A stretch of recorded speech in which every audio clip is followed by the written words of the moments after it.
suite à un reportage de M6 autour de dîners clandestins organisés dans la capitale, particulièrement au Palais Vivienne de Pierre-Jean Chalencon, la polémique enfle. Le collectionneur, qui se défend de telles pratiques malgré des preuves accablantes, a notamment suscité l'inquiétude du gouvernement en déclarant avoir reçu des ministres. Pour l'heure, une enquête est en cours. Tout cela irrite le populaire chef Michel Saran qui dénonce des actes nuisibles à toute la profession. Invité de cet avou, Michel Saran a répondu aux questions de l'animatrice Anne-Elisabeth Lemoine et a notamment donné son avis sur cette polémique de dîner privé mettant également en cause le chef Christophe Leroy. Ce dernier est accusé d'avoir préparé les repas du Palais Vivienne pour des prix délirants et a été moqué sur la toile pour ses assiettes peu appétissantes.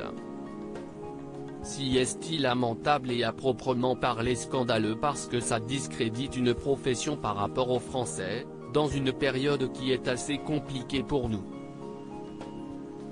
Je trouve que si est pas respectueux par rapport à tous les restaurateurs qui font des efforts colossaux.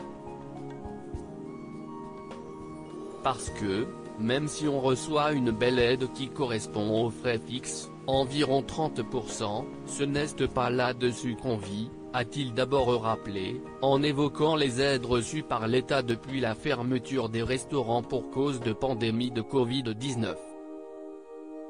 Et Michel Saran, que l'on retrouve dans Top Chef sur M6, d'ajouter avec sincérité, « Moi, on m'a proposé de faire des repas privés, j'ai toujours refusé. Il fallait que j'accompagne 16 personnes et que je fasse des repas. Je n'ai pas voulu. C'était dans des lieux prestigieux et je m'y suis complètement opposé. »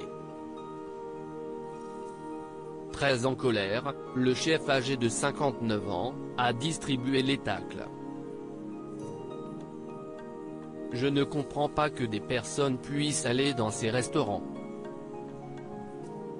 Moi, je suis désolé, mais je me suis battu dès le début parce qu'il faut que les règles soient strictes et, avant ou après les aides, il y a une crise sanitaire. On respecte, point barre. Sinon, on ouvre.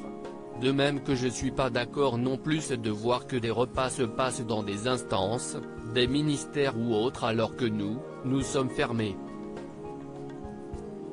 J'espère les chefs qui acceptent les repas privés, note de la rédaction, vont être réprimandés, qu'ils auront des amendes, qu'ils vont rembourser l'argent que l'État leur a donné d'un côté et j'aimerais qu'ils se rendent compte du mal qu'ils font à notre profession parce que, là, ils se sentent au-dessus des lois, a-t-il ajouté.